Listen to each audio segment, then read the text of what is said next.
Okay, would like to call to order the Tuesday, June 9th, City of Concord work session. Welcome, everyone.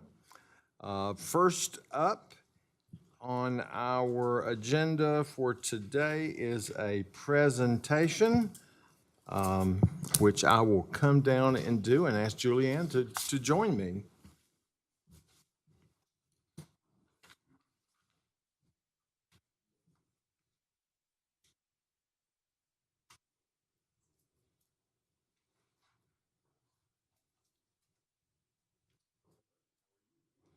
Good. And this gives me especially great pleasure to present this proclamation on National Pollinator Week as a former beekeeper and an appreciator of pollinators. And I will read that now. Whereas the City of Concord is home to many native wildlife and pollinator species, such as birds, bees, and insects, which keep our environment healthy and biodiverse. And whereas the City of Concord recognizes that human health ultimately depends on well-functioning ecosystems and that biodiverse regions can better support food production, healthy soil, and air quality, and can foster healthy connections between people and wildlife. And whereas the City of Concord is working to build a healthy, sustainable, and wildlife-friendly community that brings the many benefits of nature to all corners of our community. And whereas in urban communities, pollinators play a crucial role in maintaining sustainable urban agriculture and local community gardens, and whereas pollinator species are in decline due to habitat loss and the use of pesticides, causing species like the monarch butterfly to decline significantly in the past 25 years. And whereas National Pollinator Week is a national initiative that offers opportunities for individuals and communities to help restore native habitat, support local pollinator species, and whereas the City of Concord will continue to support local, state, and national efforts that protect, restore, and conserve habitat for pollinators, as well as foster a greater connection between residents and wildlife. Now therefore I, Stephen M. Morris, Mayor, and on behalf of the City Council of the City of Concord, do hereby proclaim June 22nd through 28th, 2026 as National Pollinator Week in the City of Concord and encourage all residents to participate in community activities that support and celebrate pollinator protection. And we very much appreciate your efforts in that regard and anxious to hear what you have to say. So I love this month. I call it Pollinator Month, but it is a national week. Here in the City of Concord, we're a mayor's monarch city. And as of that, we do a lot of different things throughout the city that help protect monarchs and other pollinator species. They say that 1 of every 3 bites of food is thanks to a pollinator. And here in North Carolina, we have over 500 species of native bees. So I think it's really important to celebrate Pollinator Week and then to also do a lot here in the city to help protect pollinators and their habitat. Great. Thank you. Thank you.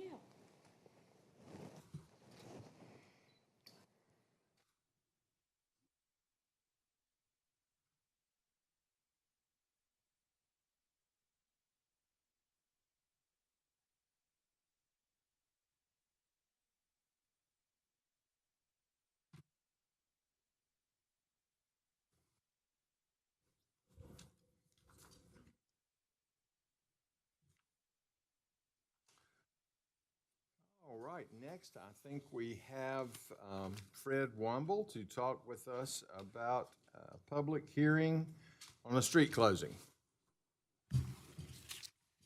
Yes, sir. Good afternoon, Mayor. Mayor Morris, members of council, Mr. Payne, Ms. Golchinski, and Ms. Jenkins. The item before you is a right-of-way closure application for your consideration. The right-of-way in question is an unopened and unimproved 30-foot wide area located generally between Travis Lane and Chadberry Lane, as highlighted on this slide here. The area of closure has an overall area of approximately 10,541 square feet. Luke and Megan Roffers are the actual applicants for this petition, and they're the owners of the portions of land adjacent to the area of closure. And they will both receive portions of the right-of-way being abandoned. Just to summarize the application and to provide some additional details, the petitioners for this right-of-way closure request are the adjacent property owners, as mentioned previously. The area of closure is an unimproved and wooded and consists of approximately 10,541 square feet. There are no utilities present within the area of closure. Planning staff received no objections from reviewing departments, and as an adjacent property owners, the petitioner has been briefed on the ownership requirements of the North Carolina General Statutes and the impact of the closure. In regards to council's next steps is to conduct a public hearing and to either adopt or deny the resolution closing the unopened and unimproved right-of-way. I'll gladly take any questions council may have at this time. Great. Any questions on this item? All right, I think you've got the next one as well. Yes, sir. Good afternoon once again, Mayor Morris, members of council, Mr. Payne, Ms. Golchinski, Ms. Jenkins. The item before you is a voluntary annexation petition for 2 parcels.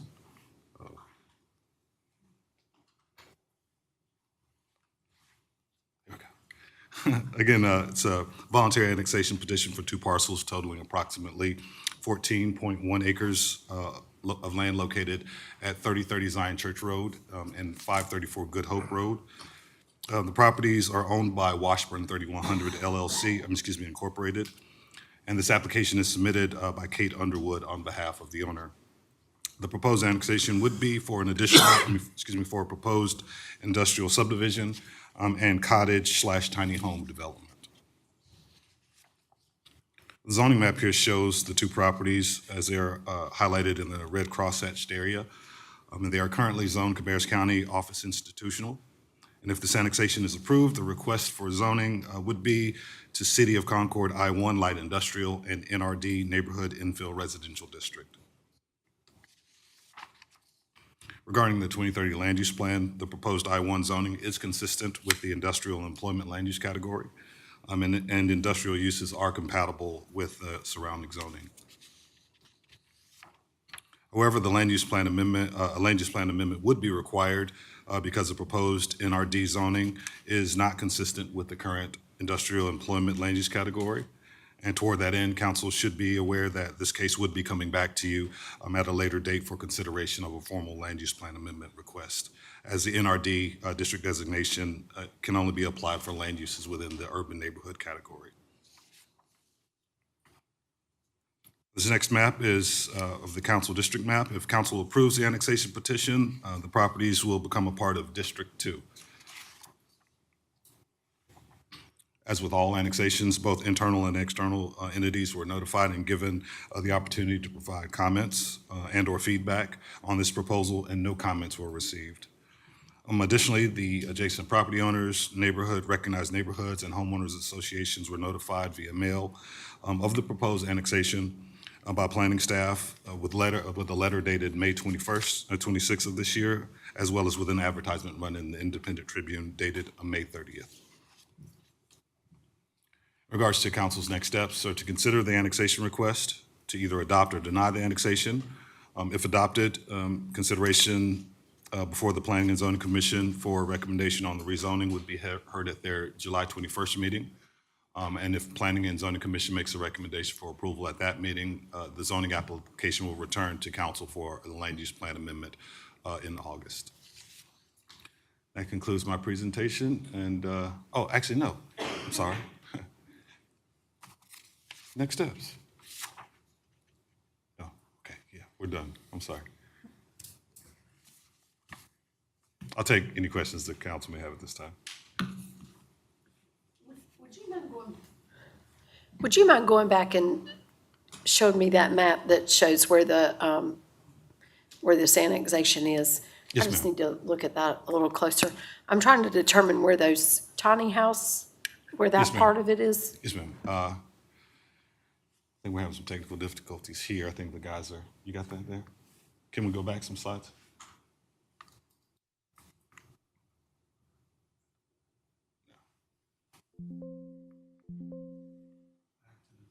To the annexation.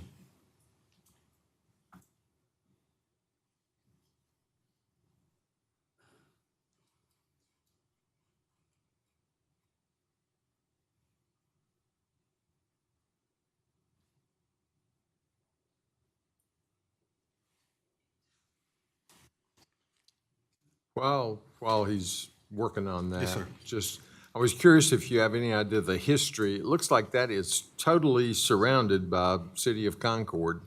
It is. It is. I don't have any history on the why as to why that was left out, but it is an unusual pocket there. Yeah. And we have several of those throughout the city. Can you go back one more, please? Sorry. All right. Councilman Clay, as you see there, the proposed NRD would be that portion that's delineated with the orange line in the cross-hatched area on the left side of the annexation area. As it backs up to Southern Chase, that would be the portion that would be used for the tiny home or the cottage development. Just to that little yellow. Yes, ma'am, from that yellow line over to the left. Okay, and then the rest of it is the I-1. That's correct. Yes, ma'am. Fred, I have a question.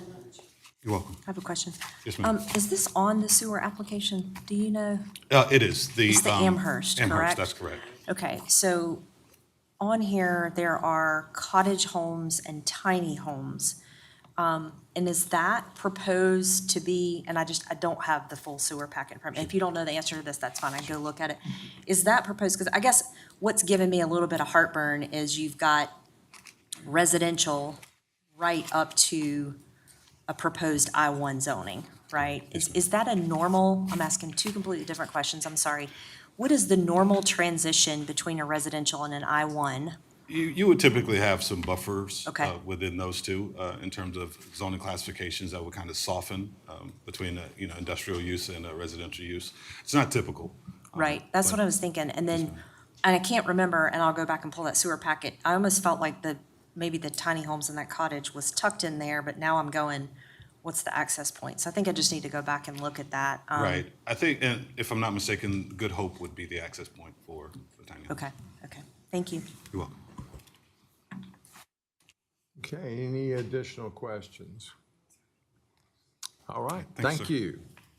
Okay, next up, item 3, and I'm going to turn it over to the city manager for that one. Thank you, Mr. Mayor, members of council. So as required by state law, it is my responsibility to ensure you have a proposed balanced budget to you by June 1st of each year. And you did receive that budget to you on May the 29th on Thursday at the public hearing. I'll have more formal comments to provide to council about the budget, but if there are any questions that I can answer for council or not, I'd be happy to do so. Any questions for Manager Payne? Okay, I will mention that Mayor Pro Tem John Sweat is obviously absent tonight, but he is joining us by phone. I don't know if he has the ability to talk to us or not, or whether he wants to, but he nodded, said yes, so yeah, he is participating in the meeting. Okay, next up is presentations of petitions and requests, and Rick Blatt has item 1. Welcome. Mayor Morris, members of council, Mr. Payne, Ms. Kolczynski, Ms. Jenkins. Before you is, for your consideration, is the renovations of the old fleet building for the use of the communication department radio shop. In the screen, you can see the existing conditions.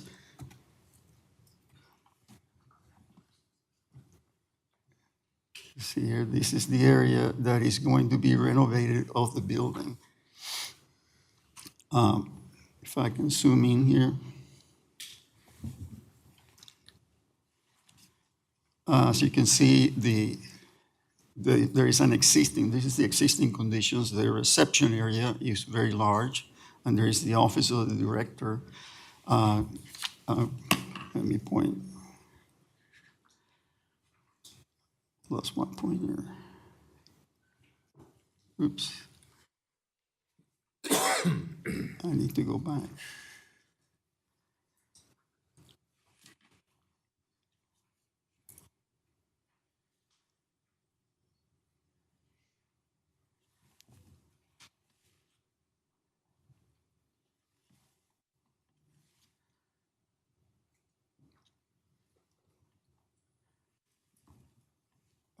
If you will zoom in into that area, please.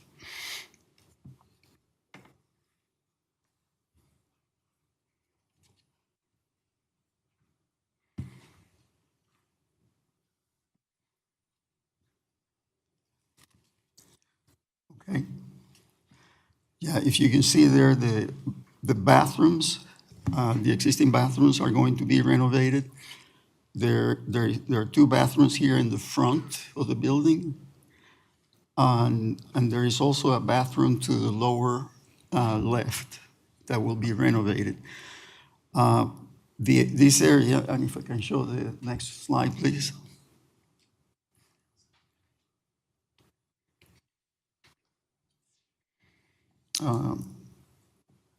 Go to the lower portion.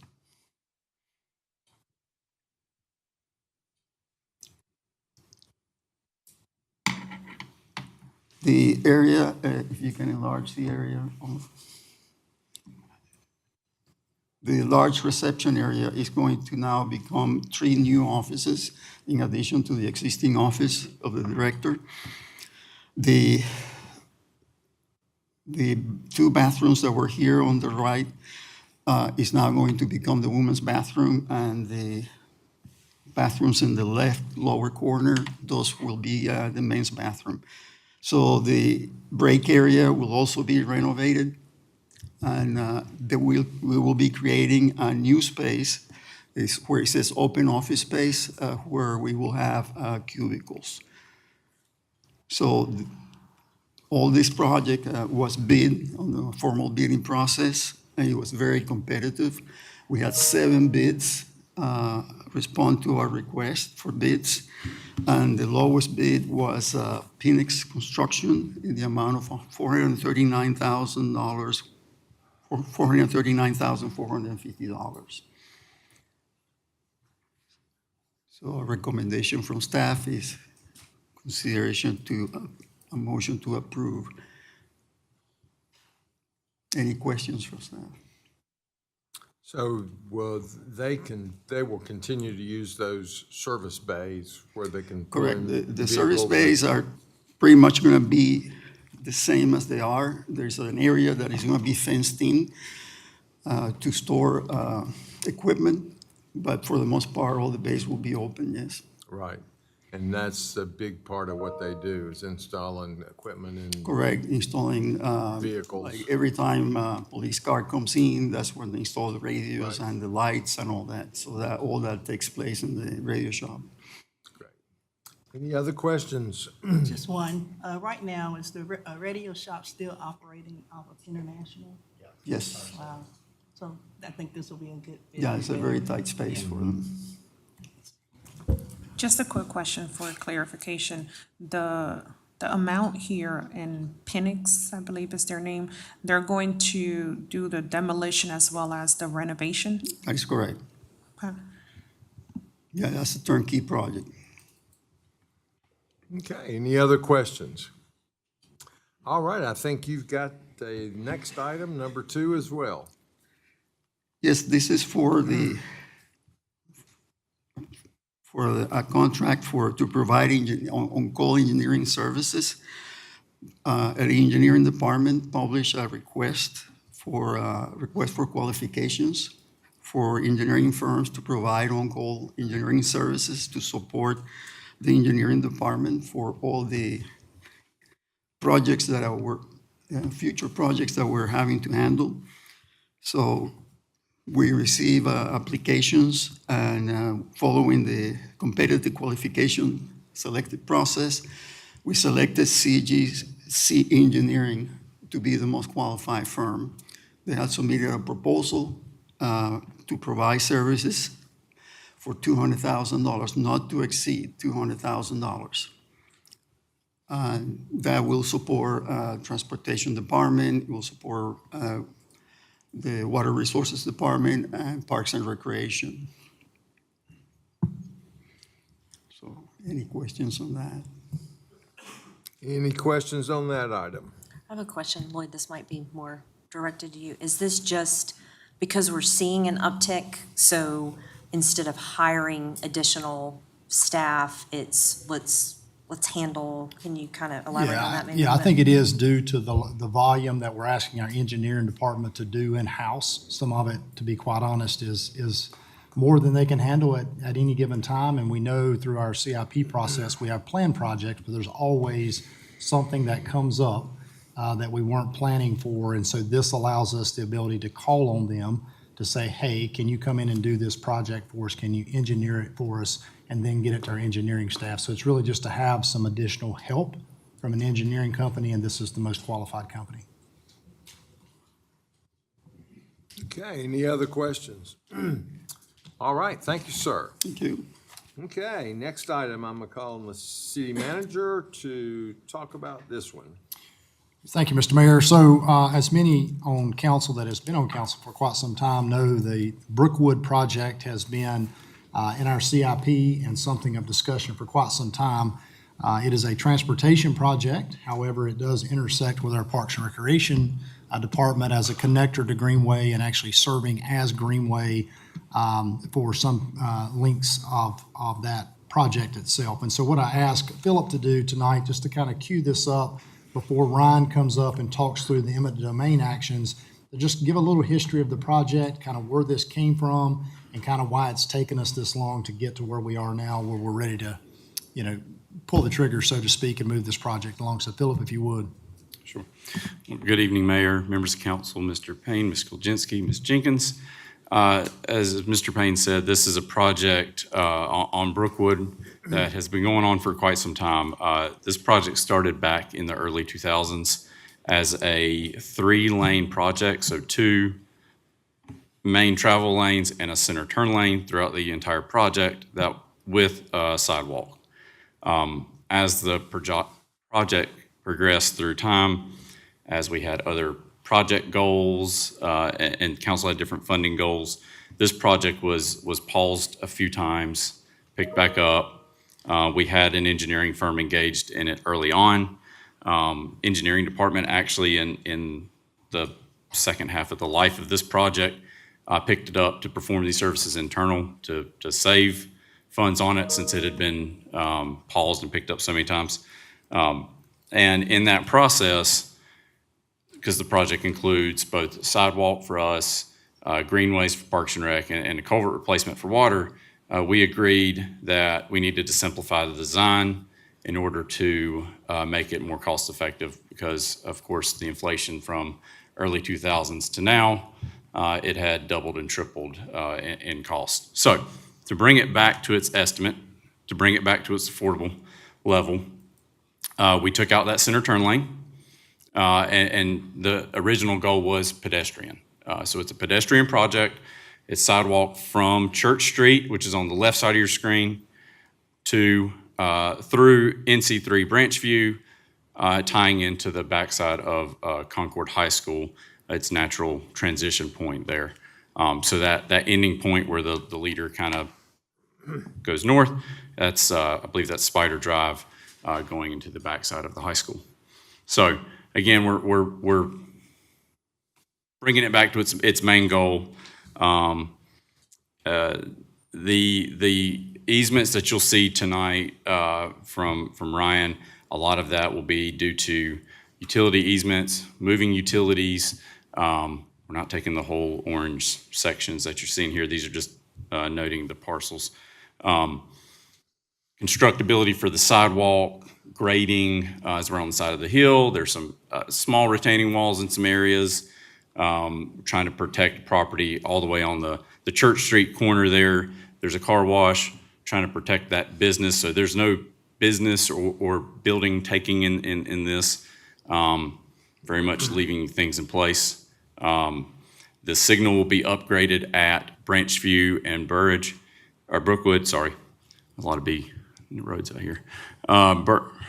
Brookwood and Branchview will be an upgraded signal as well as the signal at the condominiums in the center there. We'll also be converting the leftmost intersection here. My cursor, there. That will be a four-way stop intersection as well. So there's safety improvements in there that we wanted to make sure we incorporated as well. So, any questions about the history of the project or the design? I do have one question. Yes. That four-way stop, where is that at? I'm just trying to imagine that on Brookwood. So you come Yeah, down the hill. I think it Is it right where that road comes in on the left? It's Hillendale. I was trying to, there we go. Where everything comes in the Yep. valley there? Okay. Yep, so that's the, Oh, yeah. All on the weird north side streets. there. So it's got that, it looks like a five-legged intersection because of the named driveway that's kind of coming into it. But when we went to, for public comments on right-of-way, that was the main safety thing I think that we heard from the residents was, how are you going to address that intersection? And it doesn't meet, it's not robust enough to need a full-blown signal there. And the residents seem to agree, like a signal would be an overkill in that area. So a four-way stop was the most logical choice for that one. Second comment is, this project was Jim Ramsour's project. Like, he shepherded this project for years, and he would sit on this council and say, those kids are walking down Brookwood to Concord High School. We know how treacherous those hills are, we know. So I know he is sitting in heaven right now, smiling down to see that this project is actually going, because it is very much a pedestrian-needed project, for sure.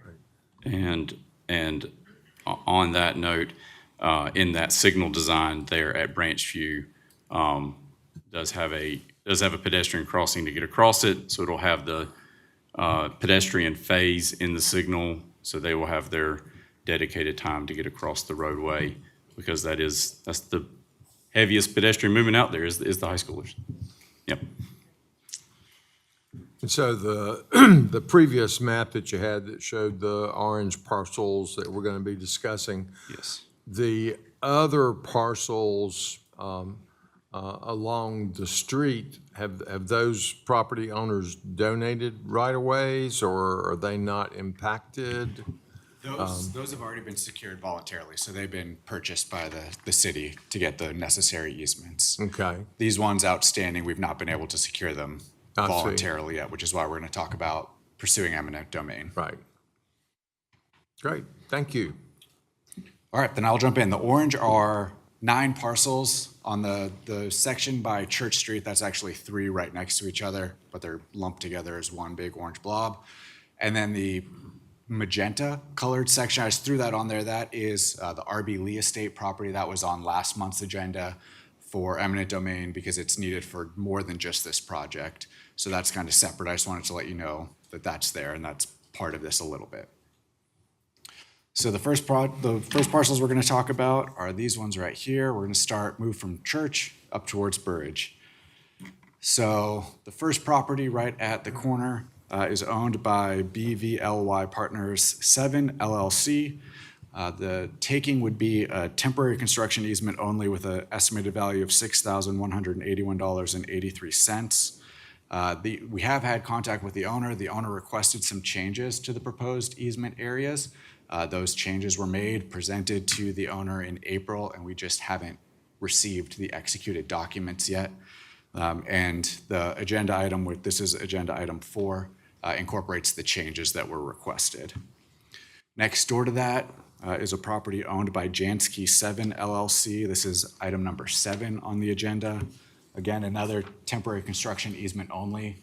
You can't really tell from this map, but it's only about 5 to 6 feet wide, so it's a small strip along the road front there. The estimated value of that one is $815.22. We have not had any contact with that owner to try to voluntarily get it. We've gotten no response. The LLC appears to be registered in New York, and that is their tax address as well. So they're out-of-state owners as far as we can tell. Next door to that is the Humane Society of Concord and Greater Cabarrus County. This is item number 6 on the agenda. Another temporary construction easement only valued at $2,281 $1,200,000.51. We've received no response to our efforts to get this one voluntarily. And then below that, further down Branchview, we've got a property owned by Petros Property Management LLC. This is number 11 on the agenda. This is both a permanent as well as a temporary easement. You can see kind of the delineation between the two. The red dashes show where the permanent easement is going to be between the road and that red dash, and then above that is going to be the temporary construction easement. The combined value for both is $5,090 and 39 cents. Similar to the car wash, we've had contact with the owner. They have no opposition to the project. They requested some changes. Changes were made, sent to them in April, and we've just not received the documents back yet. Moving on, we're going to talk about these two properties here. The trapezoid shape that you see on the top half there, that is a property owned by Robert and Mary Ellen Loveridge. This is number 9 on the agenda. This is a permanent utility easement valued at $3,798.54. We received no response from any of the efforts to try to get it voluntarily. They also appear to be out-of-state owners. The address on the deed as well as their tax show that they want their mail sent to a Utah address, and we've just not received any response from them. And then the section north of Branchview there, it kind of continues on to that bottom half, is Journey Investment Group LLC. This is again both a permanent and a temporary easement. Total value of $3,440.32. We've had lots of contact with the owner. They were wanting to grant it voluntarily, but their lien holder has kind of thrown a wrench into things. They were wanting big fees to give consent. I will let you all know that the city's policy does not require lien holder consent for sidewalk easements or easements under a certain threshold, which all of these are. And so the lien holder, we just can't guarantee for the owner that the lien holder won't necessarily do anything. They may, if they choose to view it as a due on sale and accelerate the entire note. And so we're just going to probably have to proceed with eminent domain on this one to avoid him having to pay huge fees to his lender. Getting close here. The top section there is owned by Oakleaf Homeowners Association. This is number 10 on the agenda. This again is just a permanent utility easement valued at $368. This is part of the association's common property. We've had contact with the association, we've tried to get it voluntarily, but there's been issues with either securing the necessary votes to act or to get it executed properly with the proper resolutions. They then had issues with wanting to reach out to have their attorney review everything, but with the value being only $368, they're quickly going to eat all of that up with attorney's fees for review. And so they've not been able to get us back the documents. Below is, so then below, the very bottom one is Aquila Chesney Holdings LLC. This is going to be number 3 on the agenda. This is both a permanent and a temporary. You can see the little half box that's going to be the permanent utility easement. The total value is $772.12. Similarly to the Journey investment, there's been problems with the lien holder giving consent and wanting to have to give their consent. And so this may have to go to eminent domain for them to avoid the big lien holder fees. The one you see all the way on the far right at the bottom, that's going to be that RB Lee estate that was on the agenda for last month, but that's the one that is used because it's part of the tie-in for the future Greenway connection. And then the last item is Hartzell Funeral Home. This is only a temporary construction easement valued at $2,924.15. We've been in communication with them. They said that they wanted to have their lawyers look at the documents, which they have every right to do, and it's a good idea to do when you get legal documents, have a lawyer look at them. But as far as I'm aware, the legal department nor the engineering department have received any communications from their attorney about requests to changes or to sign as drafted. And so those are the 9 items that we have before you. This is also, I'd want to note that authorizing or adopting the resolution to authorize the eminent domain doesn't mean that we're necessarily ultimately going to file the lawsuit. Some of them We do send a notice at least 30 days before we file the case. So some of them may be prompted to reach out, and we may be able to get some of these 9 voluntarily. But if not, we don't want to hold up the project by not having the necessary easements. So happy to answer any questions.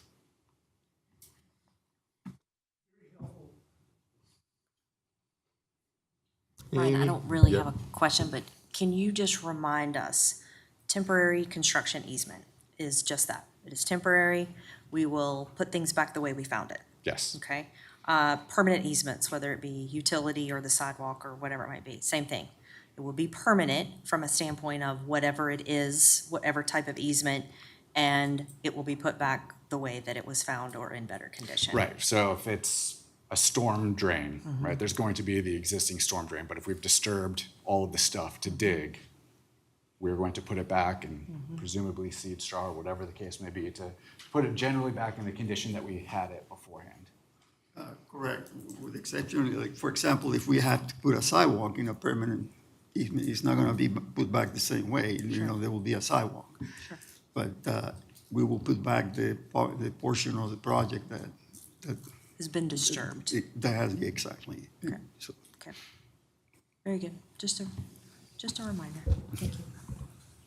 Just to continue on that one, that means things will never be left off worse than they were before, correct? On the sidewalk, from the utility lines, or anything that's being touched. If you mean by condition-wise, I mean, the property owner may think that it's worse off because now they may have something that is there, right? But yes, the condition's going to be put back. And that's in the easement document, that we're going to be responsible for replacing it to the way that we found it. Okay, any other questions? All right, thank you. Okay, we move now to item 12, and I think Jackie's going to talk with us about that one. That one and a couple of others. Good evening, Mayor, members of council, Mr. Payne, Ms. Kolchinsky, Ms. Jenkins. The next 5 items on your agenda are requests for preliminary applications. The first one, number 12, is from Tony and Wendy McDonald at 5019 Flow Store Road. This is a 10.7 acre parcel. It is zoned LDR within Area B. The owners wish to build one single-family home, and this request is for sewer. So voluntary annexation is not required. Here's a map of the parcel. It's that long skinny parcel adjacent to the Wasack line, which is shown in green. This is a zoomed out view of the property within Area B. The next item is number 13. This is a preliminary application for water service from Capricia Reed at 861 Zion Church Road. This is a 1 acre parcel, again in Area B. The owners wish to serve one single family home, and annexation is not required. Here's a map of the parcel. The yellow is the city limits. And this is a little hard to see, but that's where it is within Area B.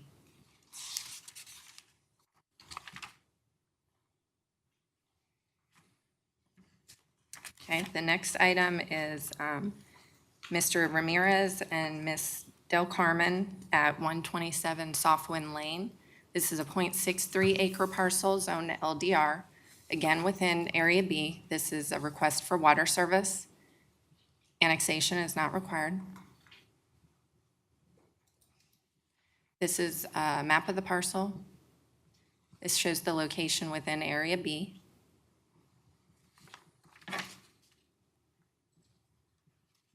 Okay, this request is for water service from David Carter. This is 2975 Old Airport Road.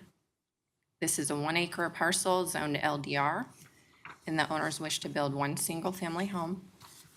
Annexation is not required. This is the site, again, the yellow is the city limits. and this is within Area B. The last item that I have for you today is an application for water from WeBuild at 10825 Poplar Tent Road in Huntersville. This is a .43 acre parcel within Cabarrus County jurisdiction, zoned LDR. The owners wish to build one single-family home, and annexation is not required. And this is a map of the site. The yellow is the city limits, and that kind of orange line is the county line. And I'm happy to take any questions.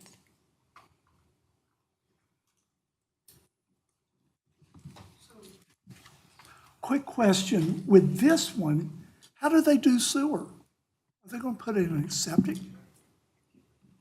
We did not talk to Jesse Sykes, is the gentleman who put this application in. Presumably, that's what they'll do if they're able to get it to work out. There's no sewer in this area, yeah.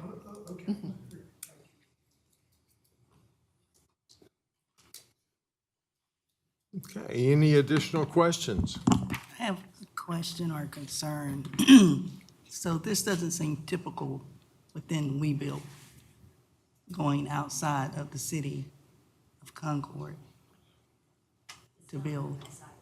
It has a Huntersville, it's over It's in the there. city. Yeah, it's actually Okay. in the city, but it's one of those that like nobody knows where they live. Okay. Because they're in Huntersville and you're like, look at your trash can. It's one of those, right? Is that right, Lloyd? Yeah, that's what I was thinking.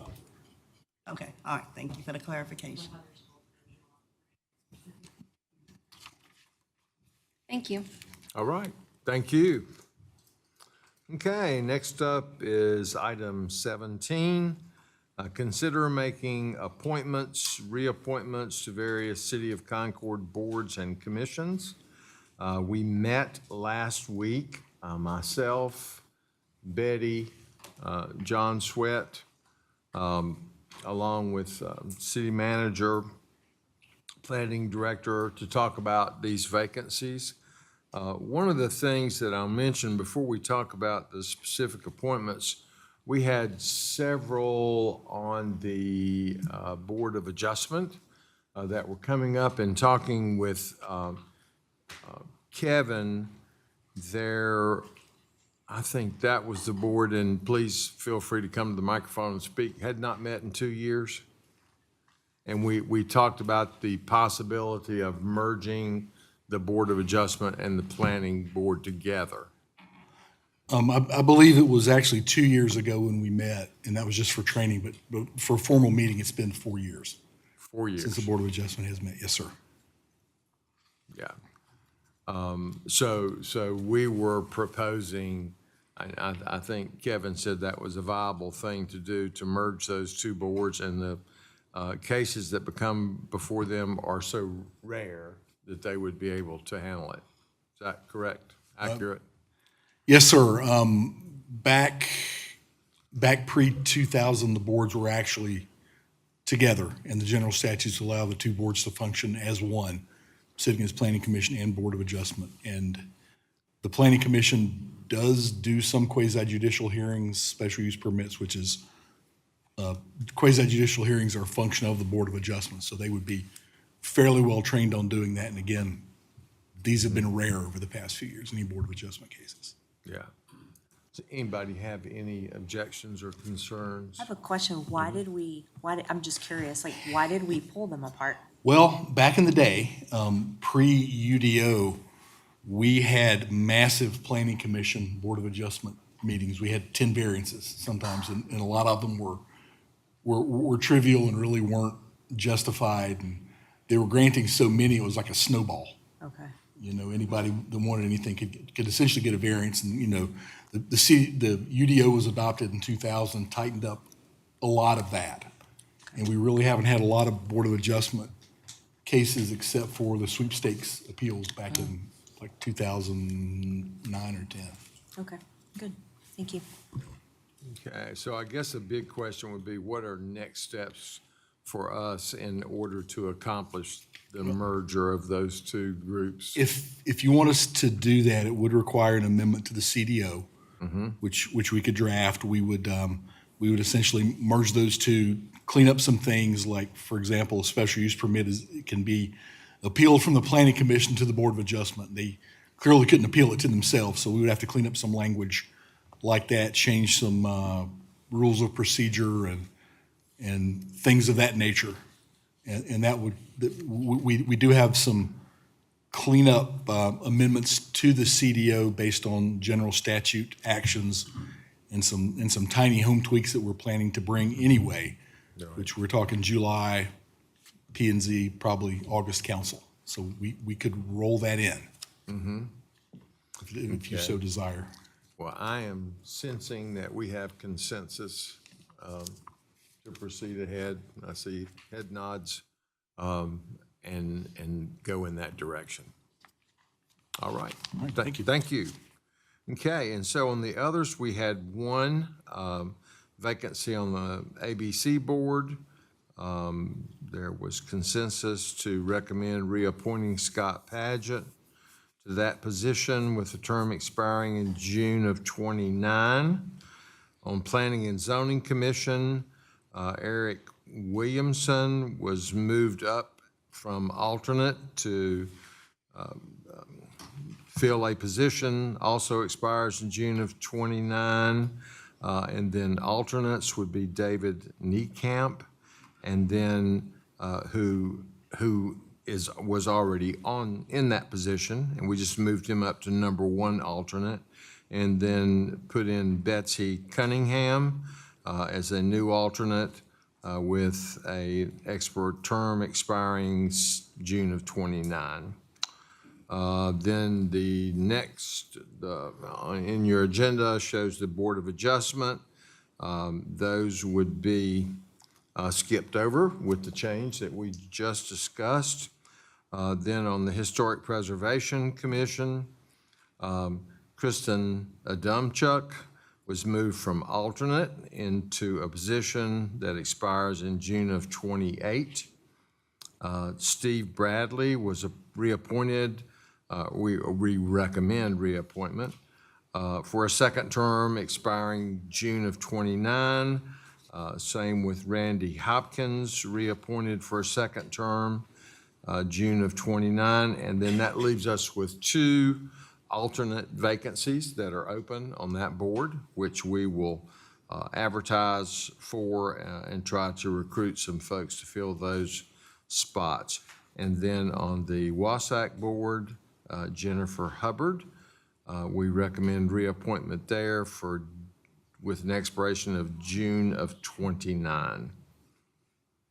Any questions, anyone? Got some on the back side of the page as well.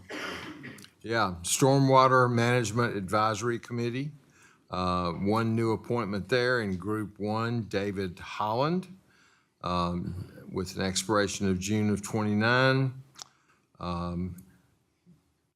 CDDC Board of Directors, our Downtown Development Group. Josh Smith has been representing us there, and we recommend that he continue in that role. Public Art Commission, Dole Bussey, reappointed from District 3. At-large representative Jonathan Ewart, reappointed as well, and we have 1 vacancy on that board that we will advertise for as well. Any questions, comments? Very good. We had a very good discussion about that, and of course, as always, we try to encourage as many citizens to get involved as possible. So hopefully we get the word out and we'll have some more applications on file. We have a rather long consent agenda, which I assume you have all looked at. No one has expressed any concern about that. And And there are so many of them, and it's hard for me to get to the last page. But a lot of year-end cleanup budget items, which make up the majority of those. We do have need of a closed session tonight.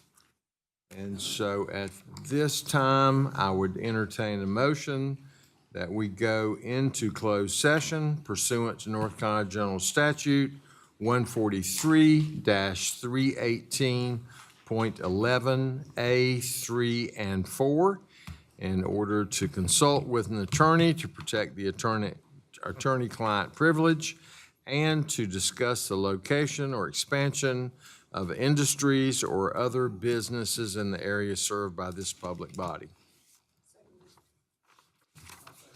Okay, we have a motion and a second. Any discussion? All in favor, please say aye. All opposed, no. We are now in closed session. Thank you.